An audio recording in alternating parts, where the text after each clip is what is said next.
ప్రశ్నిస్తామని చెప్పే జనసేనాని సొంత ఎంపీ కొడుకు తప్పు చేస్తే ఎందుకు మాట్లాడటం లేదు? మాట్లాడలేక కాదు, మాట్లాడకూడదు కాబట్టి ఒక అమాయక యువతి ప్రాణాలు కోల్పోతే పవన్ కళ్యాణ్ మౌనం వహించడంపై నెటిజన్లు తీవ్రంగా నిలదీస్తున్నారు.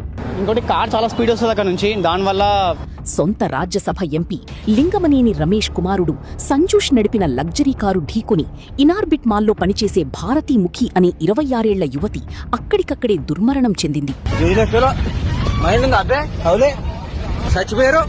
ఈ ఘోరంపై సోషల్ మీడియాలో ఆగ్రహ జ్వాలలు వ్యక్తమవుతున్నాయి.